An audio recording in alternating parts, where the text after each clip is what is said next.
L'objectif de la réunion de ce matin, c'était permettre la rencontre à la fois entre les jeunes apprentis, les chefs d'entreprise, les opérateurs du secteur de l'apprentissage, pour à la fois effectivement partager les expériences vécues, voir un peu comment étaient envisagés les nouveaux dispositifs permis par la loi de septembre 2018 qui visent à rendre plus attractif l'apprentissage à la fois pour les employeurs et les jeunes, à la fois donc constater ce qui marche bien, ce qui marche mieux et à la fois les difficultés qui peuvent subsister et auxquels on a vocation à répondre au titre de travaux qui vont être menés en suivant, notamment, si j'ai bien compris ce matin, sur le sujet de l'accompagnement, sur lequel on peut faire encore un certain nombre d'efforts, l'accompagnement des entreprises par rapport effectivement notamment au remplissage des dossiers, des contrats, etc.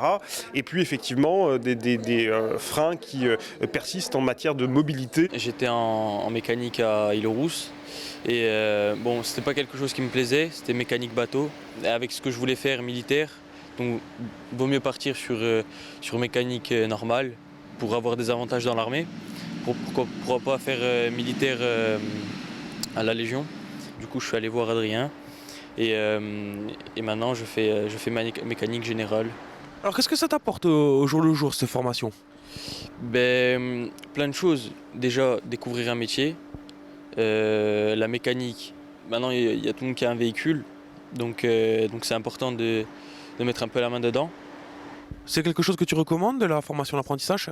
Bien sûr, ça vaut mieux apprendre que rien faire. Un petit mot sur votre apprenti du moment, qu'est-ce que vous en pensez? Il est jeune, dynamique, il a envie d'apprendre, il s'intéresse au métier. L'avantage, c'est pour l'apprentissage, il va découvrir un nouvel métier qui n'était pas censé de savoir exactement qu'est-ce que c'est, avoir les risques et prendre la responsabilité de soi-même. En fait, nous, ce qu'on cherche, c'est faire venir les jeunes à l'apprentissage et faciliter le recrutement aussi des entreprises.